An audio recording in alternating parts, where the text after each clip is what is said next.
Omnibus is a production of iHeartRadio. This is Jim, and receiving this message. We are Ken Jennings and John Roderick. We speak to you from our present, which we can only assume is your distant past, the turbulent time that was the early 21st century. Fearing the great cataclysm that will surely befall our civilization, we began this monumental reference of strange and obscure human knowledge. These recordings represent our attempt to compile and preserve wonders and esoterica that would otherwise be lost. So whether you're listening from an advanced civilization or have just reinvented the technology to decrypt our transmissions, this is our legacy to you. This is our time capsule. This is the Omnibus.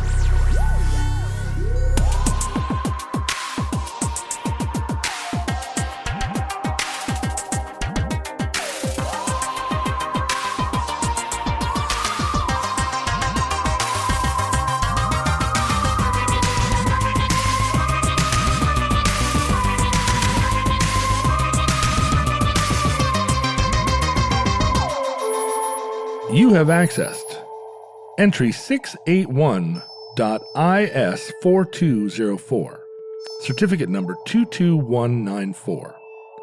The Kamehameha Colonists.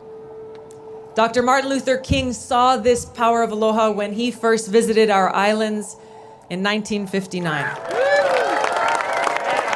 After he returned back to the mainland, Dr. King said of his visit, "As I looked at all these various faces and various colors, mingled together like the waters of the sea, I could see only one face, the face of the future."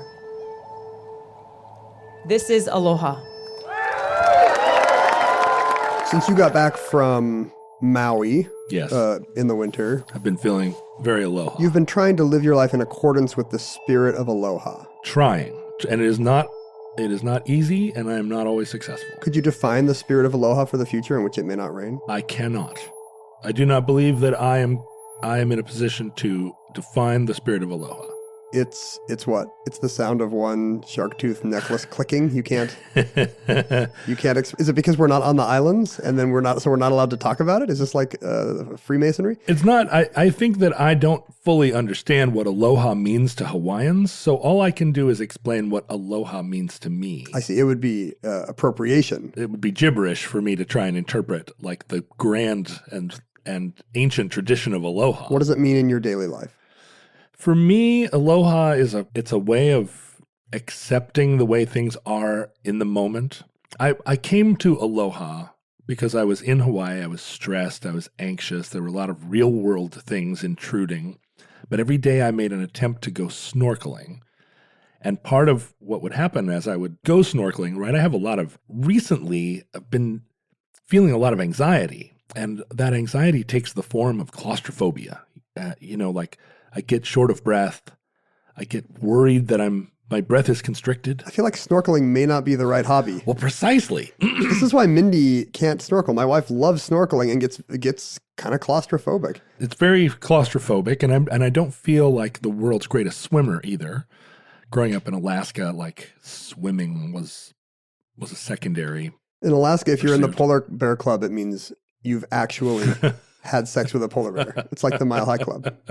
It has nothing to do with swimming in cold water. But actually, in Alaska, the Mile High Club just means that you've been high for 1 mile of Alaskan marijuana road. related. But I love to snorkel, and so what I did every day was a kind of aversion therapy, or however you would describe it. I would go down to the beach by myself. I would put my snorkel on. I would walk out into the water. And I would just backwards. You got to walk out backwards with the fins. Do you have fins on? I'd take the fins out into the water and then put them on. But I would put my face under the water and just breathe until I could manage it. And then I would sort of float off. And what's wonderful about Maui is you don't have to go very far before you're encountering wonderful turtles and sea life. So every day I would go out, and I was sort of somewhat forced to be in Maui. I know that seems like not really a huge problem. So sorry. But I had to be there for like 18 or 19 days. Yeah, it was a long trip. And so every day this became a methodical process. I would whatever I was doing, I would put my stuff down. I would go out to the beach. I'd go out and get my breathing together and go snorkeling. I was trying to manage my emotions and my troubles, but also try and take something good back with me to the shore. And what I realized was that when I was in the water, the sea creatures there, the turtles, like presumably they don't have very much anxiety. They might have a little bit of shark anxiety. I don't think they even have that. But they've got food around them. Their two modes are getting eaten by a shark or not getting eaten by a shark. It would have to be a heck They of a don't shark. dread the former. They don't enjoy the latter. They just know which of the two states they're in. They're enormous beasts. So They sure what kind of shark would you have to be? And I hear they're doing great. I just read a thing about how populations are growing in Hawaii. So we may be speaking to intelligent sea turtles. I hope we are, but there are. Sorry, I said you only have. There are turtles in profusion. Everywhere you go. I thought it was so special the first time I was swimming with a tortoise or turtle, and then it happened like 3 more times that week. It still does feel very special, Yeah. and so I tried to understand, because when you're in Hawaii, you realize that it's very easy to bring your sort of mainland expectations about how customer service is going to work, the line at the post office, how it should and could be.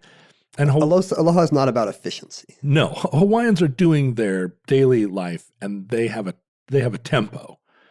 And I needed to put that mainland energy behind me. And my daily routine with the turtles and the fact that I started to get into the groove of Maui and not have as many expectations about how other people should be. It's about letting life come to you. Letting go and letting God. Yeah, it was a little bit, there's a wonderful public swimming pool in Maui that is open to the public at no cost. In Kihei? In Kihei. Oh, I didn't know that. It's a fantastic pool. And when you think about all the rigmarole that you have to go through to use a Seattle public pool. Right. Try to get a library card here sometime if you have a few hours. And this is a huge pool complex. And I mean, there are rules, there are lifeguards there, but you just kind of stroll in and go to the pool however you like and whenever you like. And you swim there all day if you want. I just felt like, wow, I wish I could bring some of that kind of administrative aloha back to Seattle, which it feels like a kind of rule-bound town. Your aloha appears to be all internal. I never see you wearing any kind of necklace made of shells. You're never doing I don't do a shaka. I did at one point buy a little. You don't call me bra? I don't. I do have a little sea turtle dish that it's in the shape of a turtle that I put my keys in. I bought it because I had an experience with a turtle one day, and then he gave you that. And then I was at a store, and I was like, that little tourist turtle dish looks exactly like my turtle. And it cost me a couple bucks, but no, I'm not trying to push it as a belief system. I'm just, when I get a little bit wound up here, I just say aloha. In a way, it's like my transcendental meditation mantra, which I'm not supposed to share and which I don't have. Well, I mean, for the cost of a round trip to Maui, you probably could have got a TM mantra. Is it a couple $1,000? Yeah, a couple thousand, or maybe just 1,000. But I say aloha to myself whenever, as a response, an internal response, when somebody cuts me off in traffic and I start to see red. I'm like, wait, aloha. You need one of those little hula girls undulating on your dashboard. Yeah, to remind you. It's a little bit of. I already resemble the dude a little bit. And it's just sort of, as I get a little older, I get more and more dude. It's a thing I admire in other people, I think, because it's a trait that I'm nowhere near. So it is kind of like watching some kind of guru or messiah figure. Just when I see somebody who is just kind of unflappable. You don't have a ton of aloha. Yeah, I will say. I'm aloha free. No, you have some aloha. You do let. What percentage of aloha would you say I am? You have a water off a duck's back quality that I admire. You don't but nihilism is not aloha. Those are two. It might be the other end of the spectrum. Like, there are a couple of reasons why you could say, F it. And I don't think they're all aloha. My friend Tom, who runs the bookstore near me, just always has this very kind of placid quality. Not like somebody who's got it all figured out or someone who doesn't care. Like, you can tell he has a private life with his own intense struggles and challenges. But in that moment, he is going to, not trouble you with that, and instead just be very much about that interaction, and somehow just some ability to leave you with kind of a placid feeling, like you're in a sun-dappled glade. But he's not a simple person. You're not. I mean, Right. This is the question: can you be that way and still be complicated and emotionally interesting? Because I don't like to exoticize, the Polynesian people by saying, because of their simple life and closeness to the land and very slow moving shave ice lines, that they take away my 21st century urban angst. It's because it's uncomfortable to racialize it like that, if nothing else. Right. It's not a simplicity. It's clearly a choice. Well, how it is practiced in the Hawaiian Islands and how you would identify it in a person here as a kind of, like, the word placid has associations, right? I would never use placid as a compliment, for instance. Oh, to me, it's the ultimate compliment. Really, placid. Yeah. What if it was tranquil? Is that better? Tranquil, I guess I could go with. I mean, because my whole life I have associated sophistication and complexity with angst and like Kampf. Angst und Kampf. It's always been difficult for me to reconcile the fact that somebody can be not just smart, but also like complex and at the same time tranquil. And when I see it, it's usually, I feel like someone has adopted yoga in a way that feels maybe a little appropriative, or where is you are this doing coming an from? Impression of somebody you saw in a George Harrison documentary. Because it's not the way you were as a kid. Because so many of those George Harrison types, if they do get into trouble, if something bad does happen, they can suddenly blow their stack, and their entire North Jersey childhood all comes screaming out in a chain of invective. But, whatever the aloha spirit enables people to do, whatever kind of, personal, not just tranquility, but, depths of, reserves of capability and, confidence and competence that it engenders is kind of what makes our story possible today. A story of 130 young Hawaiian men from the 1930s who did something very unusual, which was pretty much forgotten for 60 or 70 years, until a museum exhibit in Honolulu and a subsequent documentary finally told their story.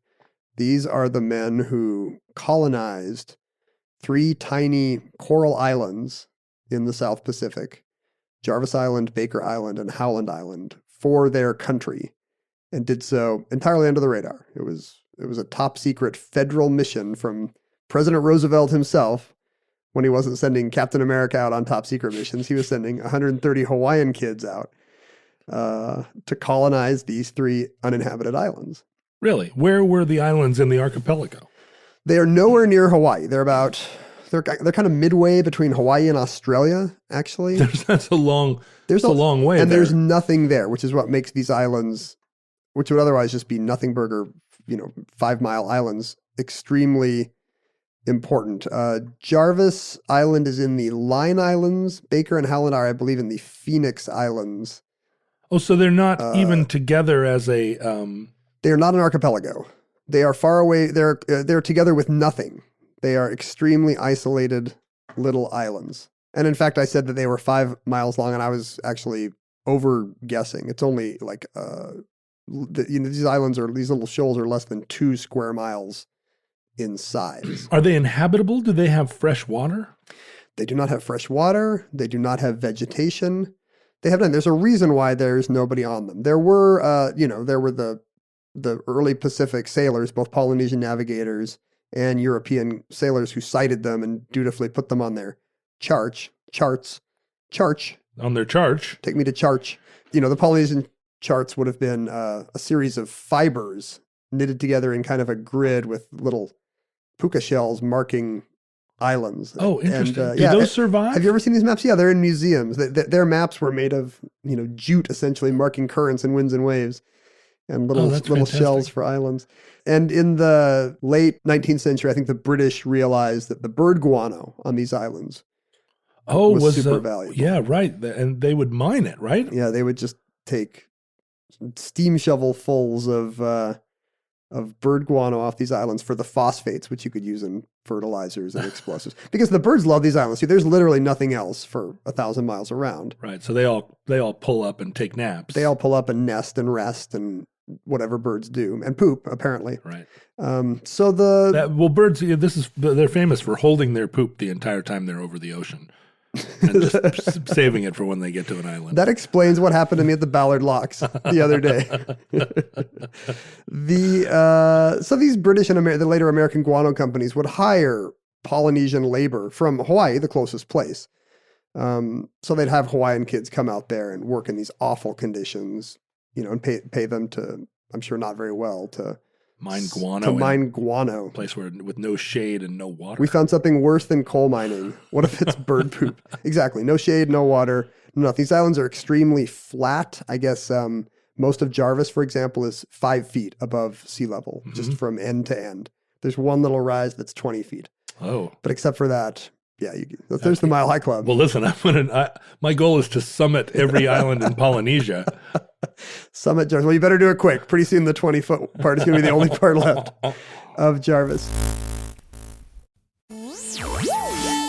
But in the mid-30s, so once the guano companies left, these islands were uninhabited, and they were also kind of terra nullius. Nobody had any kind of sovereignty claim to them. Because everyone cited them, but nobody planted a flag? Everyone cited them, but nobody wanted them.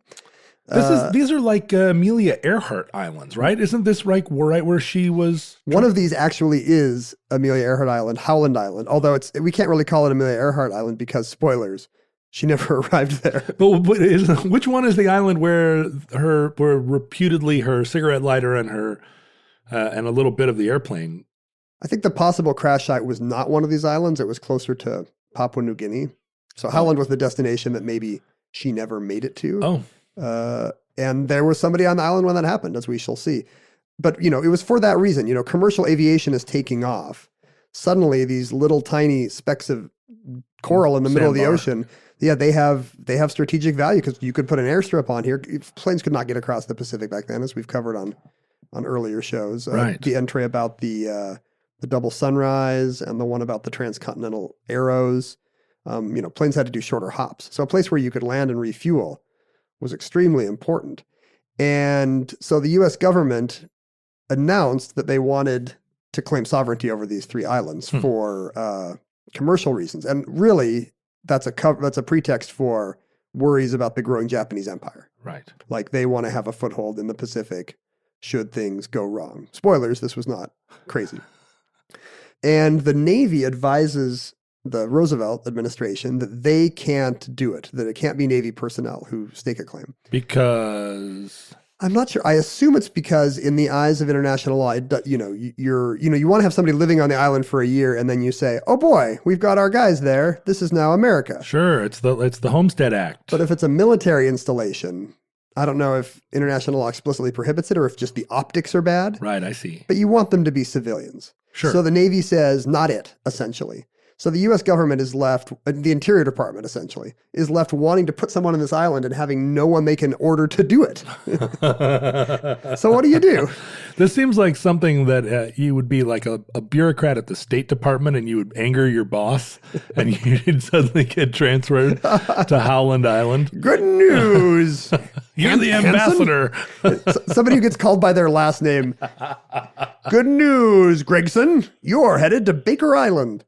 In this case, what they did was they headed to Honolulu and they just sent a man and he started asking around. He went to the Bishop Museum and said, here's the deal. We want to put airstrips on these islands. What would you do? And at the Bishop Museum, they're told, hey, our sister institution is the Kamehameha schools. These were kind of the fancy upscale private schools in Hawaii at this time where all the good, well-born young men went to become the future leaders of Hawaii. And these were young men of Hawaiian ancestry. Mm-hmm. So, a mix of Islander and, maybe some Asian and maybe some Haole. But Mostly these were a newsreel I watched refers to them as young Hawaiians of royal blood. Sure, I think of course. America loved the idea that we had this kind of royal family that we had deposed basically, but now they were good, honest, robust, surfing, hardworking citizens of America, full of aloha. And I'm sure in the Kamehameha schools they were prohibited from speaking Hawaiian or learning Hawaiian. I don't know for sure, but I would not be surprised if that was the case. I think that did happen for many years. Seems in to be Hawaii. the fashion at the time. Yeah, but we're proud of these young men. These are achievers. This is the melting pot. Even though they were here before us, we melted into them. And, they're the future leaders of Hawaii. So these Army guys from D.C. show up at the school and talk to the principal. And the principal starts calling in his best students. Oh. These 17-year-old kids at the Kamehameha private school. And saying, imagine getting called into the principal's. You spent a lot of time in the principal's office. I sure did. No one ever gave me an island. Nobody ever said, John, your government needs you. If they had, I would have been instantly transformed. Can you imagine being a kid this age and hearing, we have a mission, and not just that, we have a secret mission for you. Mission for you where you sail out into the unknown? Oh, can you imagine? I would not be sitting here today, I'll tell you that. I would be a moonwalker. These are the descendants of seafaring people. Yeah. So, it's deep in them that this is part of their identity. You could, sail Moana style across 1,000 miles of surf and start a new life for your country on insert crappy island here. Howland, Jarvis, and Baker were the first three. And they wanted native boys possibly out of some kind of paternalistic idea that, and not untrue, that these were the kids who would know how to fish, how to make an outrigger canoe. Right. They could sustain themselves on an island like this better than a bunch of clueless Navy guys. But also, they're Americans and would be, they would be the natural Americans to claim. It looks good on paper. Yeah. A bunch of kids from Honolulu decided to colonize these nearby, in quotes, islands. And hey, I guess it's American soil now. There is no soil. It's American guano, sand, guano, and coral now. Well, it's been really interesting in our lifetimes. The Polynesian identity, or the South Pacific Island identity, has really grown to encompass the entire sort of Pacific Ocean community, from Alaska natives all the way down to New Maoris, Zealand. yeah. Right, and this kind of growing identity that this is a population of people that are all related to one another and it's a shared culture has really started to affect the way people feel about being interconnected in a larger culture. And I've seen it in Alaska especially, that a lot of people from Tonga and Samoa and other Polynesian states have been sort of arriving in Alaska and asserting that they are in a familial relationship with the Alaska natives. It's been a powerful identity movement. And you could see how, although in the 30s, this was probably the period where each island was given a very specific sort of identity and which country colonized it and what their relationships to one another It's more like were. It's a Small World where they all have different outfits. But you could see, using Hawaiian boys to go reverse colonize these uninhabitable islands. Maybe this is a kind of benevolent racism, but also that they're delightful people. If anybody you meet from almost any of these Pacific Islander cultures is just fantastic and the kind of person you really want to hang out with. Except the ones that are gangsters. Except for the gangsters. I mean, yeah, there are issues with poverty and crime on a lot of these islands. Yeah. But, just the family ties, you spend an hour with these guys and they want to feed you. They're jolly. I love that you're sitting here talking about how Polynesians are delightful people. Is it too paternalistic? It's a little bit. I'm crazy about them. Oh, their music and dance. I had Maori friends as a kid. Yeah. And, and they knew all the Samoan and the Tongan guys that were on the army base that were, so we were always kind of hanging out one step removed with these guys. And it was funny how they all acted like they were related. Yeah. And I was like, how do you know Casey? Isn't Casey Samoan? Oh yeah. He'd say, oh yeah, he's my uncle. He's my cousin bro or whatever. And I'd be like, isn't he Samoan and you're Maori? Yeah, but we're all kind of cousins, know? So my best friend in high school was Tongan. And at the time in Alaska, there wasn't a huge South Pacific Islander community there. I think now there really is. And so he did live in that liminal space, kind of between cultures. And it was curious to kind of navigate that or watch him navigate it. I was just sort of drafting off of him, but like. And the boys are also told this will be good for your people. This is a PR exercise that will make people like Ken think of you as, wonderful, fantastic Americans. This is going to be great image work. You can just picture all the guys in fedoras telling these kids this, like, listen, kid. It's all these men in black types. You're going to do it for America, see? And they're getting $3 a day, which, I wouldn't do it for, but very good pay, I guess, back then for a Hawaiian high school kid. $3 a day, but that's being deposited into a bank account somewhere because it's not like you can spend it on Howland Island. Right. We're going to pay you in lobsters. So in the summer of 1935, a Coast Guard cutter, the Itasca, secretly sails from Honolulu, and aboard are some furloughed Army guys and the 2 Hawaiian kids. So at first, each of these islands is going to be staffed by 3 of these furloughed Army guys, and the 2 Hawaiian kids are kind of there for appearances' sake. So 5 people per island. 5 people per island. 3 Army guys in their civvies. Right. Like brown shoes. Pretending to not be Army guys. And then 2 Hawaiian boys. Yeah, and the Hawaiian kids at first are, they're not happy on the boat. They're made to swab the deck and serve in the mess hall. This isn't as good as it sounded. But when they get to the island, the 3 Army guys are bored silly. They can't wait to get off. Imagine, like, I kind of get a little island fever just being on Maui or someplace where you kind of just know I can't get in anything in your car and drive to Idaho. If I drive for 2 hours, I'm going to hit the other side of the island. And imagine if it was like that, except it was like walking 5 minutes and it was the other side of the island. Yeah, with no trees. No trees. Everything's flat and bare. And they try to plant coconut palms and they all die. I mean, there's some scrub brush and there's some nesting birds. But they're just basically tent camping on a tiny circle of dirt. Right. And so it's a shock to the system for these, well-born Hawaiian kids who are used to the streets of Honolulu, but they adapt. They immediately see that, there's a sheltered lagoon with a reef, and they see, you can see these giant, nobody's ever fished there, these giant 90-pound fish. There's these ginormous lobsters, and they can just see them sticking out of these shallow waters. The fish are feeding on the bottom, and their tail fins stick up. And they can just walk out and grab these, the biggest, most Ono fish they've ever seen. So this would be a great, I noticed this when I'm in Hawaii, and this is part of my like attempt at aloha, is that there is a kind of comfort with the water and with the natural, with the environment, just a comfort that comes from being a little kid.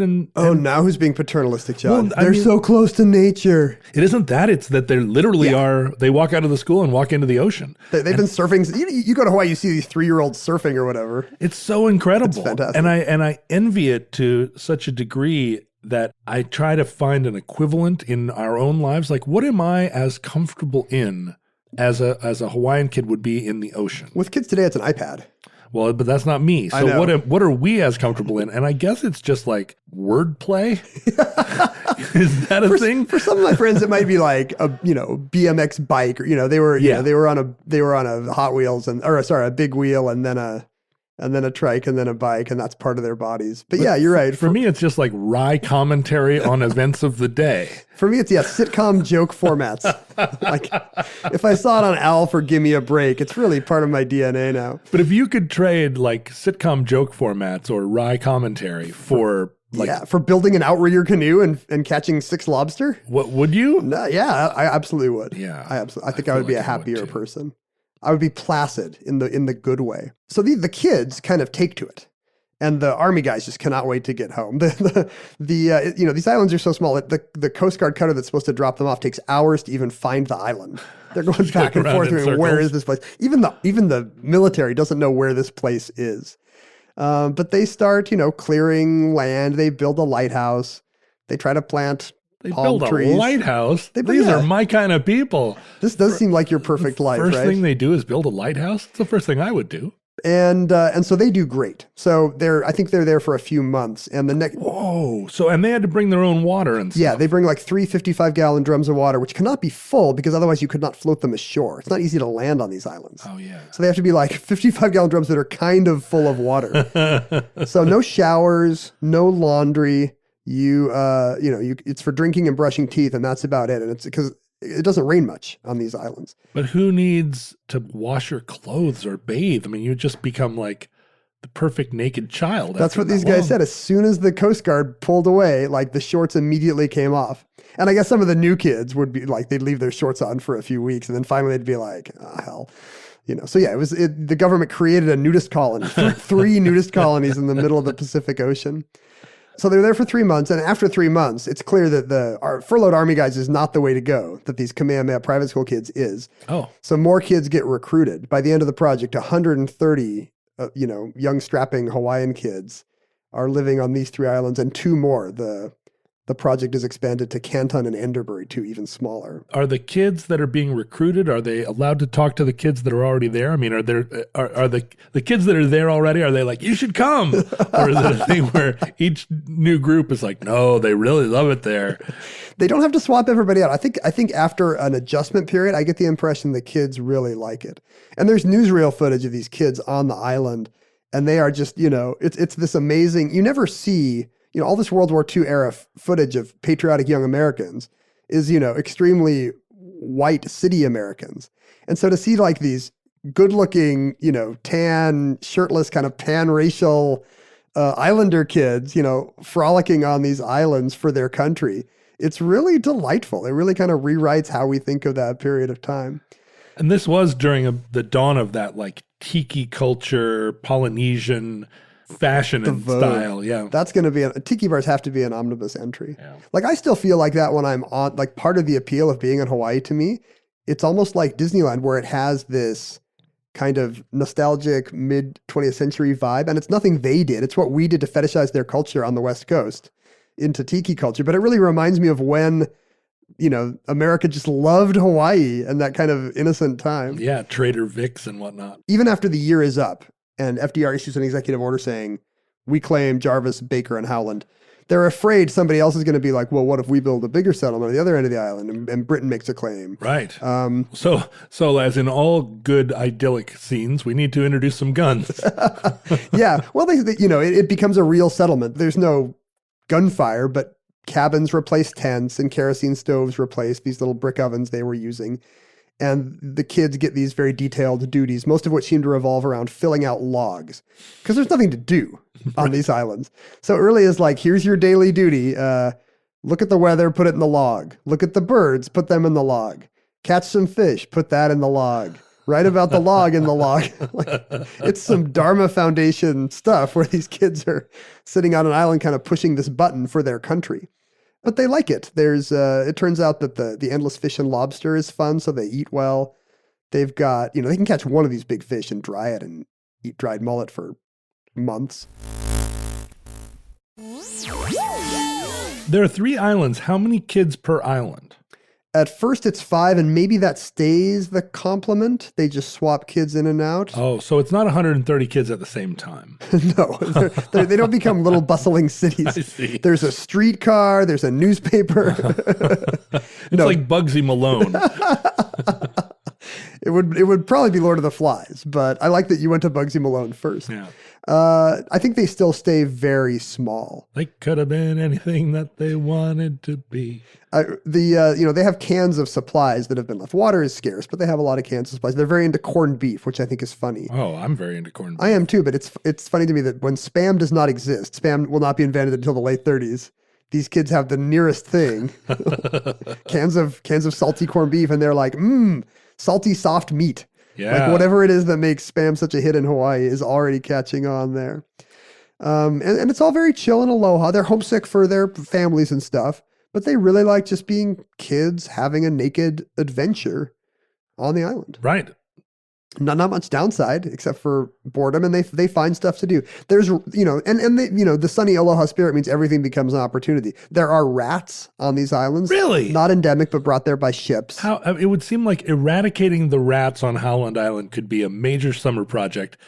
You would almost get like a merit badge for it. That's what happens. It becomes their ego project. Like, they're getting their beards eaten at night by rats, and so the next day they have a big fun rat hunt. They find a silver lining, and rat hunting becomes a big hobby. I guess they must have weapons. They must be target shooting at these rats. You could make weapons pretty quickly, I think, out of seashells, and this is a boy's adventure that's very appealing to me. And the commercial air stuff never actually materializes, except the one exception.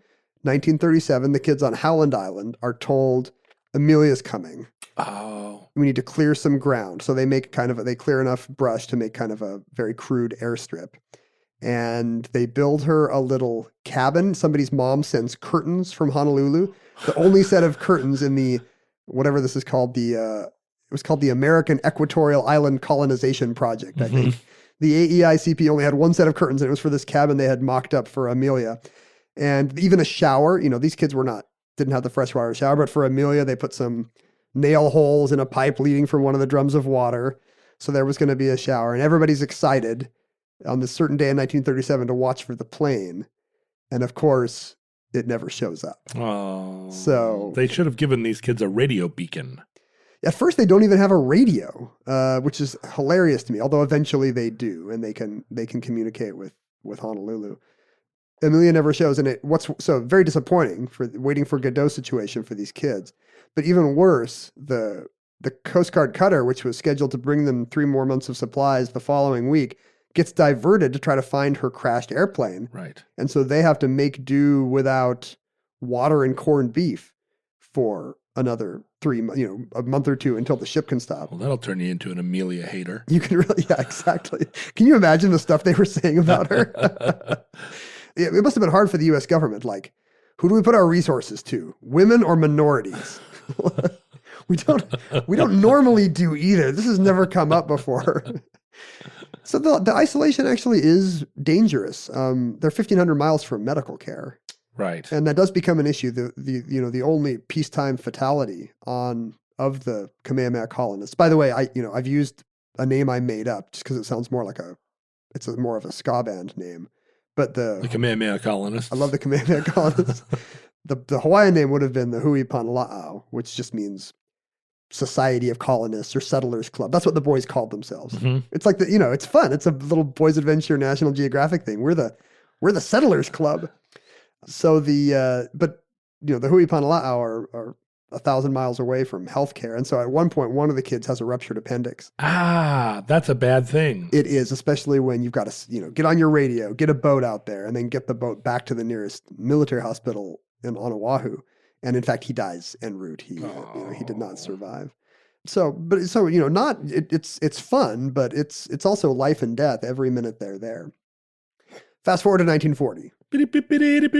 Dateline, 1940. Japan is now aggressively making moves across the Pacific. Yes. And the U.S. is getting very worried that these islands are not, the cover story can go. These islands are now strategic militarily. Right. And they would be for Japan. They were trying to actually, this is why they bombed Pearl Harbor. I just about said this is why we bombed Pearl Harbor. Whoa. This is why we bombed Pearl Harbor. Pearl Harbor was an inside job? Well, did you ever see Building 7? But things are getting dangerous, and that does not mean they evacuate the colonists. The Navy decides they need the colonists to stay. Like, they need American feet on those islands. Right. Did they give the kids guns at this point? Surely guns arrive at some point. I think the kids must have been armed. In 1941, the local Navy, the Navy guys in Hawaii are getting really worried and are saying... Turns out, rightfully so. Well, don't give it away, John. I'm going to do the turns out. Okay, sorry. Spoiler alert. You guys don't know what's going to happen on December 7th of that year. The local Navy wants to evacuate them and are told by the Pentagon, or told by Washington, D.C., no. Like, these guys need to stay. And, of course, when Pearl Harbor is bombed that December, in fact, the next day, the Japanese launch a mission on the other nearby American bases, which include Howland Islands. No, really? So the Japanese bombed Howland What? the day after Pearl Harbor, and it's not Navy guys. It's just, half a dozen naked Honolulu boys The writing in their logs. the Coast Guard had a hard time finding this place even in boats, but the Japanese were able to divert enough planes that way from aircraft carriers that they. I mean, what were they bombing? Amelia Earhart's light? They were bombing nothing. Yeah, I guess there was a cleared airstrip, which they could see over reconnaissance missions, and they were going to bomb it. And so two of the boys from the other are actually killed by shrapnel Whoa. in the bombing run. There are military fatalities to the American Equatorial Island colonization project. And the funny thing is, like, these kids' parents get a letter, but it's from the Secretary of the Interior. It's not from the War Department, because these kids are not military. So it's a regret to inform letter, but it's from Harold Ickes, the Secretary of the Interior. And what's more, the government decides there's no benefits to be paid. They did not treat these kids as well as you would expect in some respects. And in fact, their remains were left on the island. Wow. In whatever makeshift grave those kids had made the next day with a wooden Robinson Crusoe cross until 1954. This boy's adventure just got a little hairier. It takes a kind of a dark turn, yes. Although, if it's a true boy's adventure, yeah, you should be attacked. That's what powers all that Island of the Blue Dolphin stuff. That's right. Is like there's something mean in the island, and if it was all, there's the blissful Disney Swiss Family Robinson where they're all jumping into ponds and lagoons. My dad as a kid had to write a book report on Swiss Family Robinson. No, I think his friend wrote a book report on Swiss Family Robinson. Maybe, now that I think about it, maybe my dad is telling this as if it's his friend, and this is something he got in trouble for. And his friend was like, and everything is all right till the pirates show up. And his friend got an F because the pirates are not in the book. It was clear that he had written his report from the Disney movie. But the pirates have to show up at the end of any kind of Swiss Family Robinson idyll. Well, yeah, you have to lose a couple of boys, otherwise there are no stakes. Stakes. We have to do an omnibus on how everybody on the internet is now an expert on screenplay construction and experiences What are the art. stakes? Experiences art as a series of puzzles to be solved and plot holes to be discovered. Anyway, all three of these islands are targeted by Zeros and submarines for months. Wow. And in fact, Jarvis and Baker Island didn't even know about Pearl Harbor for a couple days because there weren't airstrips there. Yeah, suddenly they lost radio connection. And finally, on December 9th, they get on the radio and are like, what's going on? And the Coast Guard is like, stay off the air. And that's how they find out 48 hours later that World War II is happening, and they're in the middle of the theater. They can't, the war makes life worse for these kids, as you can imagine. Yeah, all that corned beef has to go elsewhere. Yeah, restocking is very hard, because now missions to these islands are going to be scrutinized by Japanese. We're in a state of open war.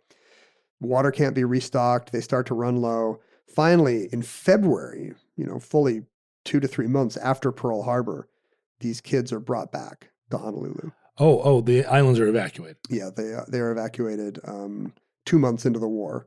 But after 2 months of being targeted by planes and subs, they're not allowed to tell anybody where they've been. They're encouraged, I guess, to get a job and then re-enlist. I don't know why they have to get a job first. Like, it's just better optics, I guess, if they don't go straight from if it looks like this peaceful Interior Department project does not immediately segue into the military, I guess. They're 18, I guess. Yeah, these kids are now no longer 16, 17 or whatever they were. They're now 18, 19, 20.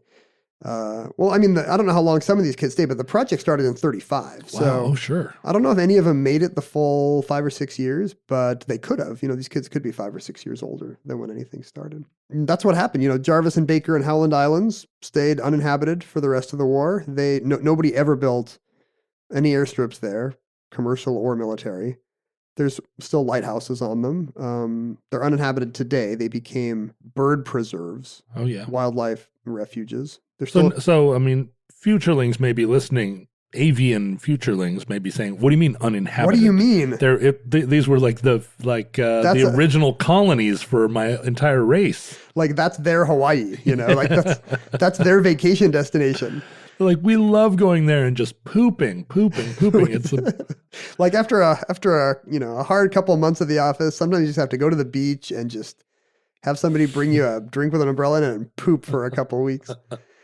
Yes, it's only inhabited by birds, your ancestors. Birds and fishes. Birds and fishes. It's an idyllic as it was then, aside from the possibilities of overfishing, I guess. Sorry about that, future Earth.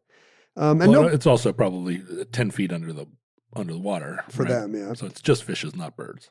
Tall-legged birds. Very tall birds. Flamingos can barely walk there. And the story was pretty much untold until 2002. As I said, in 1954, the families were able to successfully petition for the 2 military fatalities to be brought back and, buried near some barracks on Oahu. But in 2002, the Bishop Museum, the big local history museum in Honolulu, staged an exhibit about these kids. And luckily, some of the men were still alive. Oh, cool. A handful were still alive. So these guys got to... And it's funny, you can read the logs in the museum. And all these like super well-educated kids, the best and the brightest of Honolulu, they write lovely kind of fluid observations of, what it's like on this tropical paradise that's not really a tropical paradise, and the fun hijinks they get up to. It's all delightful reading. It's like the Ken Burns Civil War letters. I recommend Futurelings check that out if those records still exist.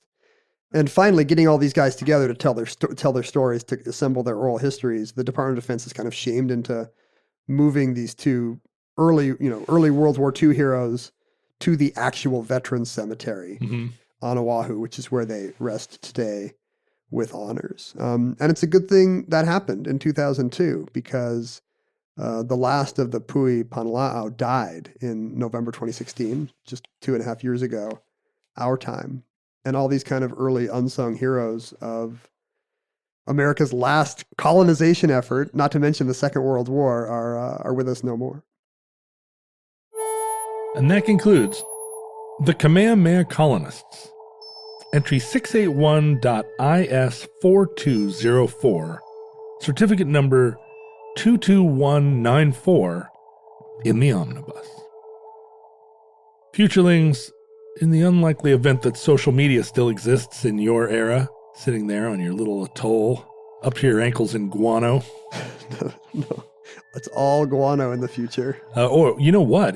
We may be speaking to intelligent guano, in which case we're going to have to change our whole attitude. We should, if we're talking to intelligent coral, we probably shouldn't just call them islands. They wouldn't like that atoll. Oh, see, that's the kind of thing where people on the internet expect that I would ring a bell. And I refuse steadfastly.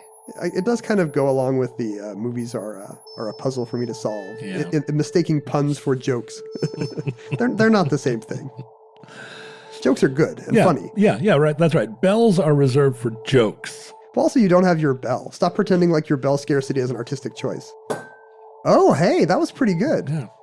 I could give you a bell. Wait, how did your coffee cup change pitch when you hit it? Oh, it's a different part of the pen, I think.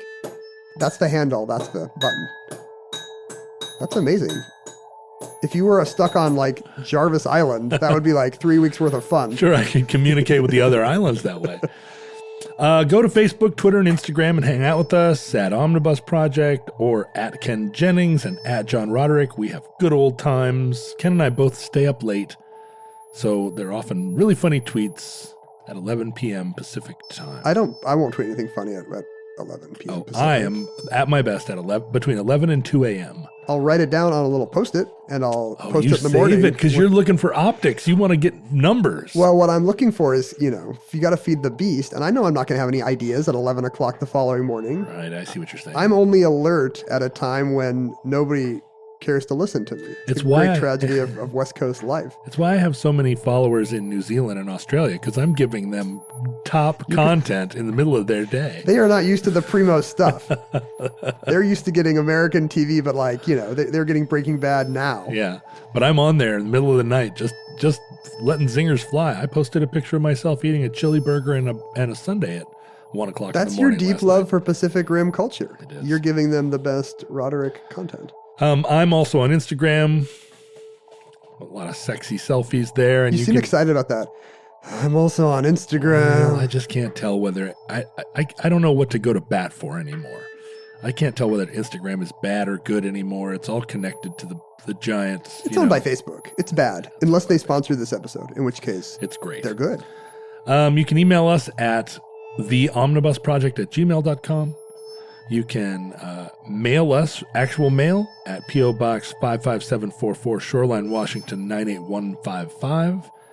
And you can communicate with us and other Omnibus Futurelings at the Futurelings Facebook page on the aforementioned Facebook. You can ping notes with a ballpoint pen on your coffee mug and just hope that we hear you. You can go on the Facebook page or on Twitter or anywhere that war bonds are sold and yell at me when I don't ring a bell for Ken's, insulting puns. Listeners, from our vantage point here in your distant past, we have no idea how long human civilization will survive.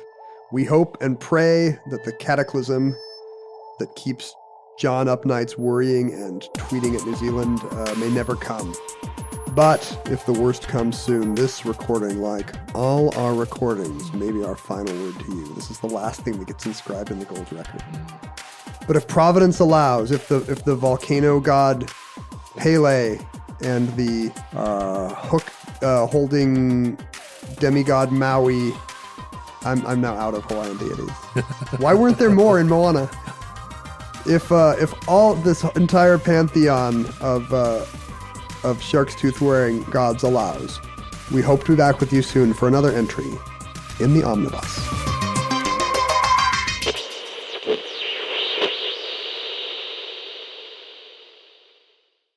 For more podcasts from iHeartRadio, visit the iHeartRadio app, Apple Podcasts, or wherever you listen to your favorite show.